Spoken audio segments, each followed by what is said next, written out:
Welcome to the FAA 107 UAG Remote Pilot Study Guide Training Course. I'm a certified remote pilot and a Florida Department of Law Enforcement certified instructor. I held one of the original Section 333 exemptions. I passed the FAA's Fundamentals of Instruction, and I've also held a remote pilot certification since August of 2016. What is this course about?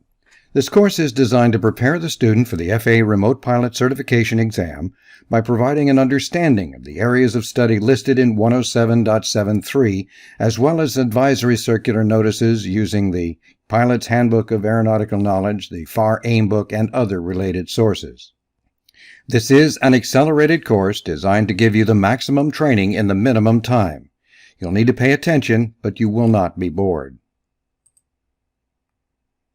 Part 107 of Chapter 14 of the Code of Federal Regulations, or 14 CFR 107, is the drone law, which became effective initially at the end of August of 2016.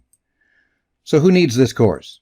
Obviously anyone who's required to pass the 107 Remote Pilot Certification. Also Part 61 licensed pilots who need or want to add Remote Pilot Certification to their existing license in order to fly drones. If law enforcement, search and rescue, planning and zoning, or another public safety agency without a certificate of authorization or waiver requires their drone operators to be certified operators, then this Part 107 training course will help them to meet that requirement. If a department is operating under a COA or waiver, that agency has convinced the FAA that they will self-certify their pilots or drone operators to a level sufficient to ensure the safety of the public, and this training can help to do that. By the way, UAG stands for Unmanned Aviation General, and UGR stands for Unmanned General Recurrent. What is the difference between this course and the many others available? And there are lots of them. Many are taught by very reputable pilot trainers like King's Schools and Gold Seal. I passed my Sport Pilot Ground School with training from Gold Seal. They are certified pilot instructors or certified flight instructors for pilots. But they can't take the test that you will be taking. I did pass the very same exam that you will be taking, but I don't teach the test. I teach the understanding that provides the knowledge necessary for the context of the questions. As a result, more than a few of my students passed the drone exam with scores in the 90s.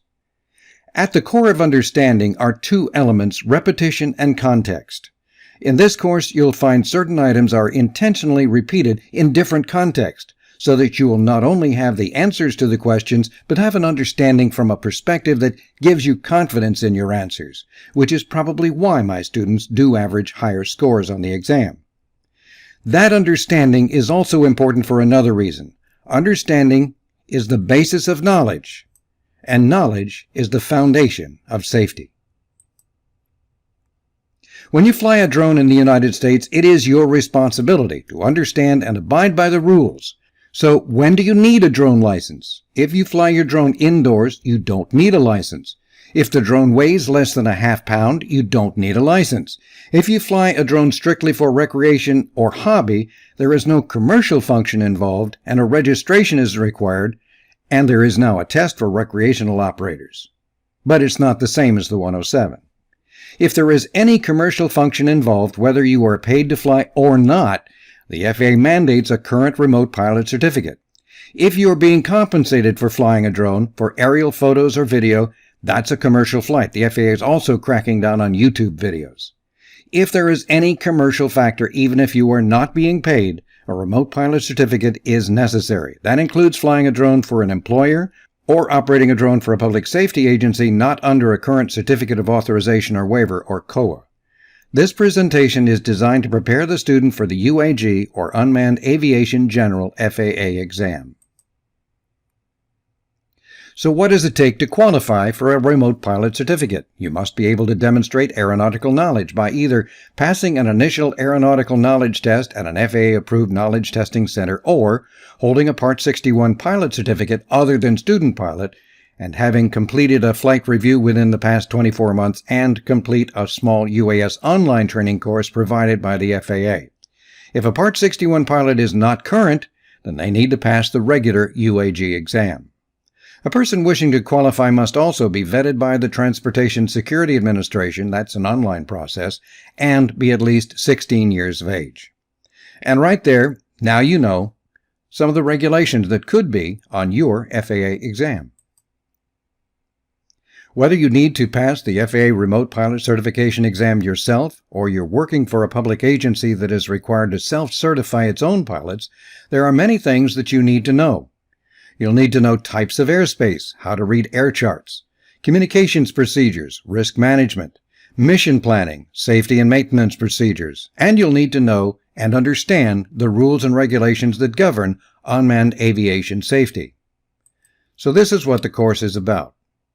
An applicant for remote pilot or UAG certification must pass an initial aeronautical test administered by an FAA-approved knowledge testing center, as well as a subsequent recurrent exam, and that exam will cover these areas. The goal of this course is to help you, the student, gain an understanding of the now 13 areas of knowledge that are specified in 14 CFR 107.73 for the initial UAG remote pilot knowledge test. Night operations has now been added to the 12 original categories.